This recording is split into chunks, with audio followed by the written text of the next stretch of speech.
भगवान पूरी मथुरा को व्यवस्थित करके उज्जैन पढ़ने के लिए गए सांदीपनी गुरुकुल। और वहां सांदीपनी उपाध्याय से भगवान ने संपूर्ण वेद अध्ययन किया। वहीं पर ठाकुर जी को एक मित्र मिले, उनका नाम सुदामा, जिनकी कथा हम कल सुनेंगे। सुदामा जी महाराज से भेंट हुई। ठाकुर जी लौट करके वापस आए। भगवान का मुंडन हो गया था विद्यालय में। चौड़ी चोटी रखी ठाकुर जी ने, बढ़िया लंबी शिखा ठाकुर जी ने धारण की। लौट करके आए। ठाकुर जी अब राजकुमार हैं मथुरा के। ठाकुर जी के चेहरे पर वो नूर नहीं है, वो प्रसन्नता नहीं है। क्यों? ब्रज की बड़ी याद आती है। अपने कक्ष की खिड़की में से केवल वृंदावन को देखते रहते हैं ठाकुर जी। परसों की कह के गए, बरसों हो गए, वृंदावन नहीं गए।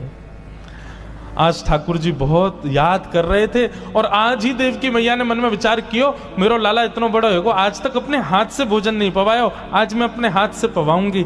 बलराम जी से पूछा, लाला को कहा का पसंद है, जल्दी बता। बोले मैया लाला को तो एक ही चीज पसंद है। बोले कहा, रोटी के बीच में मक्खन धर दो, वहां मैंने एक मिश्री डाल दो, वो खवाए दो, वही लाला को प्रिय लगे। यशोद आज देवकी मैया ने 56 भोग बनाए, परंतु एक किनारे में माखन मिश्री सजाई के अपने हाथ से लेके जा रही हैं। आज अपने लाला को पहली बार अपने हाथ से प्रसाद पवाने के लिए। लाला चल आजा, मेरे हाथ से प्रसाद पाले। ठाकुर जी हाथ धो के आए, बैठ गए। देवकी मैया को पूर्ण प्रेम देना चाह रहे हैं ठाकुर जी। देवकी मैया ने जैसे ही थाल सामने रखा, थाल में ठाकुर जी देख रहे हैं कौन कौन सी सब्जी बनी है। अच्छा मैया तेने बनाई? जैसे ही ठाकुर जी की दृष्टि पड़ी माखन पे, नेत्र बंद हो गए। यशोदा मैया की याद फिर आने लगी ठाकुर जी को, अश्रु गिरने लगे। देवकी मैया अपने हाथ में कवल लेके बैठी, बोले लाला मुंह खोल, खवाऊं तो को। ठाकुर जी इतने रोए, रो करके दौड़े और बलराम जी से जाकर के लिपट गए। बलराम जी भी रोने लगे, ठाकुर जी भी रोने लगे, देवकी मैया भी रोने लगी। वसुदेव जी से जाके बोली, देखो ना, समझाओ कृष्ण को, बहुत रोता है। तब वसुदेव जी ने कहा, हमारो इतना अधिकार ना है, हम तो जाने भी ना है कन्हैया को कहा अच्छो लगे कहा बुरो लगे। अगर कन्हैया को सखा उद्धव जाके समझाएगा तो शायद मान जाए। वसुदेव जी ने उद्धव जी से कहा, तुम कृष्ण को समझाओ ना, बहुत रोता है। उद्धव जी महाराज कौन है बंधुओं? बृहस्पति के शिष्य हैं, बुद्धि में बहुत प्रबल हैं, ज्ञानी नाम अग्रगण्यम, यदि कह दिया जाए तो कोई अतिशयोक्ति नहीं। वृष्णी नाम प्रवरो मंत्री कृष्णस्य दैतः सखा, शिष्यो बृहस्पतिर साक्षात उद्धवो बुद्धि सत्तमा। बहुत विद्वान है उद्धव जी। उद्धव जी गए, ठाकुर जी को कक्ष में लेके अंदर से किवाड़ बंद की। ये परब्रह्म है। पूरे विश्व को ठाकुर जी आप सिखाते हैं कि चीज से डी अटैच होना सीखो, व्यक्ति किसी चीज में आसक्ति मत रखो, किसी वस्तु से आसक्त मत हो। और ये परब्रह्म की दशा देख रहा हूं मैं, जिसकी भ्रगुटी पर तीनों लोग नाचते हैं, आज वो उन गंवार ब्रजवासियों के लिए रो रहा है।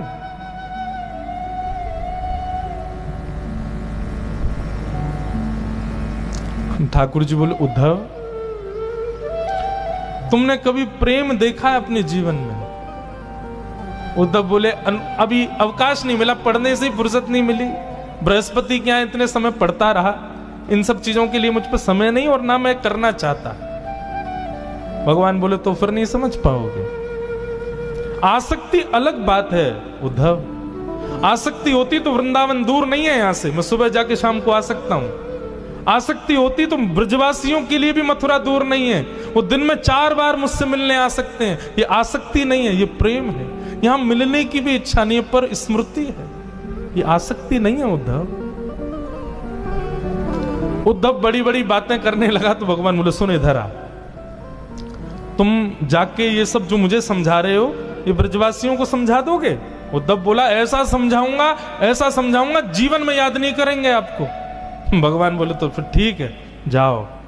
और सुन इधर आ, अपना मोर पंख निकाल के उद्धव के मुकुट में लगा दिया, अपना पटका उतार करके उद्धव को पहना दिया, और चंदन का इत्र जो ठाकुर जी लगाते हैं वो उद्धव को लगा दिया। अब जाओ। बोले ये सब क्यों?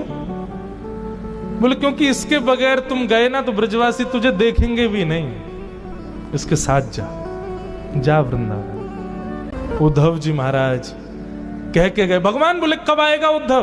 बोले शाम तक आ जाऊंगा। वो ठीक है, मिलते हैं फिर शाम। 6 महीना बाद लौट के आया उद्धव।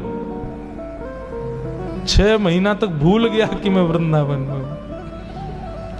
इसी को उद्धव गोपी संवाद कहते हैं। प्रेम की चरमोत्कृष्ट स्थिति है उद्धव गोपी संवाद। उद्धव जी वृंदावन गए। वृंदावन की स्थिति बंधुओं पता है क्या है? हर दिन, जिस दिन से ठाकुर जी गए, हर दिन ब्रजवासी मथुरा के रास्ते को घेर के बैठ जाते हैं और प्रतीक्षा करते हैं कन्हैया आ रहे होगो, हमारो लाला आ रहे होगो, कृष्ण आ रहे होगो। सुबह से दोपहर, दोपहर से शाम, शाम से जैसी रात है जाए। रोते रोते नंद भवन जाते हैं और कहते हैं यशोदा तेरो लाला आज नहीं आयो, आज भी नहीं आयो। परसों की कह के गए हो, दारी को बरसों बीत गए, अभी तक नहीं आयो। रोज का ये नियम है सब ब्रजवासियों का। बैठ जाते हैं मथुरा के मार्ग पर, लेकिन जाते नहीं है मथुरा। आज जैसे उद्धव जी का रथ आता दिखा, ओहो, रथ देखते ही मानो ब्रजवासियों के प्राण आ गए। सब दौड़ गए, बोले अरे लाला आगो, कन्हैया आगो, हमारो कन्हैया आगो, हमारो श्याम सुंदर आगो, हमारो मधुसूदन आगो। सब दौड़न लगे। बोले हम तो पहले ही जाके मिल लेंगे, लाला को गोदी में उठा लेंगे, लाला को हृदय से लगा लेंगे। ठाकुर जी का सबसे प्रिय मित्र मधुमंगल नेत्रों से आंसू गिर रहे हैं, मेरो कन्हैया आगो, मेरो लाला आगो। श्री दामा ठाकुर जी का दूसरा मित्र एक वृक्ष के नीचे थोड़ी दूर तो दौड़ा, फिर वृक्ष के नीचे बैठ गया। मधुमंगल बोलो अरे तू बैठ क्यों क्यों, ठाकुर जी आ गए, हमारो लाला आ गए, चलना जल्दी। श्री दामा बोलो मैं नहीं जाऊंगा यहाँ के पास, परसों की कह के गए हो, परसों बाद आ रहा है, आज यहाँ से बातें ही नहीं करूंगा। आंदे या को, या तो मिलना ही ना है मोकू, या तो मना कर दियो मेरे पास नहीं आवे। मधुमंगल बोलो तू है जा नाराज, हम तो जा रहे हैं। श्री दामा को छोड़ सब दौड़ने लगे तो श्री दामा चुपके से देखता है सब ब्रजवासी दौड़ रहे हैं। अरे ये मुझसे पहले लाला को पकड़ लेंगे, मुंह से पहले स्पर्श कर लेंगे, मुंह से पहले गले लगा लेंगे, मुंह को वो सुख नहीं मिलेगा। श्री दामा दौड़न लगो। मधुमंगल बोलो अरे अब क्यों दौड़ रहे हो, तू तो मना कर रहा हो ना नहीं मिलेगा लाला से, फिर क्यों आ गए हो। श्री दामा बोलो अरे मधुमंगल नाराज बाद में है जाऊंगा, पहले लाला को हृदय से तो लगा लो। इतनी पीड़ा इतनी वेदना सही है बरसों तक हमने, आज लाला को अंक में तो भर लूं, एक बार गले लगा के फिर रूठ के चलो जाऊंगा, फिर नहीं मिलूंगा ऐसे। रथ बीच रास्ते में ही घेर लिया सब ब्रजवासियों ने। रथ का पर्दा हटा करके जैसे ही उद्धव जी बाहर आए, ब्रजवासियों ने उद्धव को देखा ही नहीं। ब्रजवासी सब अभी भी रथ के अंदर ही झांक रहे थे कि पर्दे के अभी ये कोई सेनापति आया है, कृष्ण अभी भीतर बैठे होंगे। सब उचक उचक के देख रहे थे। उद्धव जी बोले जय श्री कृष्ण। मधुमंगल श्री राम बोले हाँ भैया जय श्री कृष्ण, किनारे हटना तू, जल्दी खोल, लाला को बुला बाहर।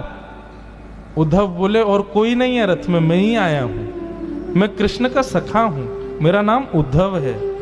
श्री कृष्ण आप सबको बहुत स्मरण करते हैं, इसलिए उन्होंने मेरे द्वारा आप सबके लिए पत्र भेजा, स्मृति पत्र भेजा। जैसे ब्रजवासियों ने सुना स्मृति पत्र भेजा है,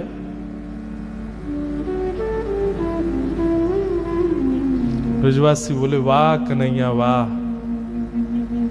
मान गए तेरे प्रेम को। वर्षों तक आयो नहीं, परसों को वादो करके, वर्षों बाद याद आई तो सखा भेज दियो स्मृति पत्र के संग।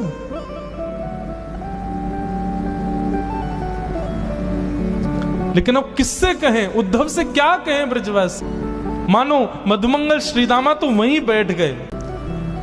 उद्धव ने कहा क्षमा करें पर मुझे शीघ्रता है, आप ये बताएंगे कि नंदरानी यशोदा का घर कहाँ है। मधुमंगल बोला नदी दिख रही है, इसके किनारे किनारे चले जाओ, इस नदी का जहां उद्गम है ना वही है नंदरानी यशोदा का घर। बोले नदी का उद्गम घर से, नदी तो पहाड़ों से आती है, घर से कौन सी नदी आती है? मधुमंगल बोला तुम नहीं समझोगे। रोज कृष्ण विरह में ब्रज की गोपियां नंदरानी यशोदा आपस में मिलजुल करके कन्हैया की लीलाओं का चिंतन करती हैं, रुदन करती हैं। वर्षों से रो रही उन गोपियों के नेत्रों के अश्रु नदी बन के बह रहे हैं। उद्धव जाओ, इसका उद्गम जाए वही नंद भवन। उद्धव को पहला झटका तो वहीं लगा। उद्धव के विचार में भी नहीं था ऐसा प्रेम होगा ब्रजवासियों का। उद्धव जी महाराज गए, यशोदा मैया से मिले। गोपियां आपस में चर्चा कर रही हैं, उद्धव बैठ करके सुन रहे हैं। कोई गोपी कह रही है कल तो कन्हैया ने मेरी मटकी फोड़ दी।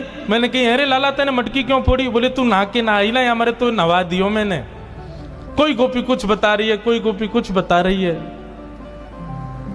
सबकी बातें उद्धव सुन रहे हैं।